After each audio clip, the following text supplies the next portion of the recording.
Hi everyone, it's Andrea again, and today I'm going over Chapter 6 in the book from my video log, Psycho-Cybernetics by Dr. Maxwell Maltz. Chapter 6 is titled, Relax and Let Your Success Mechanism Work for You. In that chapter, they go over 5 rules for freeing your creative machinery. And they were very good rules too, by the way. So rule number 1, do your worrying before you place your bet, not after the wheel starts turning. Dr. Maltz actually got this phrase from a friend of his that was obviously a gambler, and the phrase refers to an idea that this gentleman came up with while betting on the roulette wheel.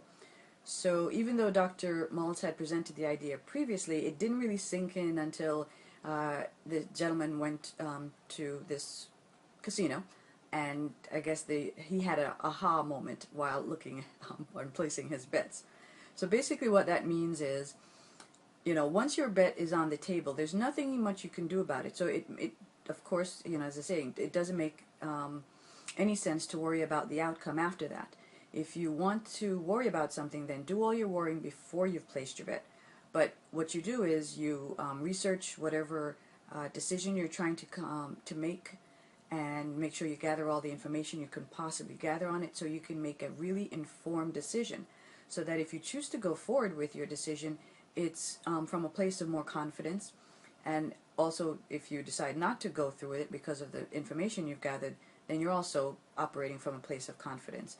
But once you make the decision either way, then after that decision is made, you can just relax. There's nothing to worry about.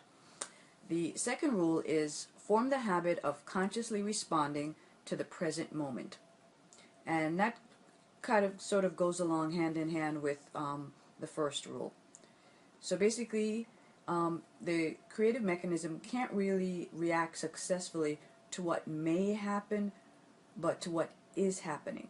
So once you've made your decision, or once you're dealing with anything, deal with whatever's going on now in the present. Don't second guess yourself as to, well, what may happen tomorrow, because your success mechanism can't really deal with what may happen at a future date. It's what are you dealing with now? Let your creative mechanism work with that information and get you to the point where you need to go. Rule 3, try to do only one thing at a time. And we all know, if you're in the business world, the phrase multitasking. And I guess that was probably developed by bosses that wanted to get the most out of their workers, how much you can do at one time. But in our minds and for the creative mechanism, our success mechanism, it's really best and it really works well to do one thing at a time, one problem at a time that it can focus on and then give you the best outcome. The fourth rule is to sleep on it. And this idea comes with the fact that your forebrain usually is the goal setting mechanism, but once you've either set your goal, set a decision, or if you're trying to solve a problem and your forebrain asks yourself the question you're trying to figure out, gather all the information again that you need, even if you don't have a solution yet. Do as much investigating as possible and then let it go. And the best way to let it go is to sleep on it or relax as much as you can. So basically, this way your creative mechanism, your success mechanism, isn't in conflict with your forebrain that's trying to tell it what to do or force the issue.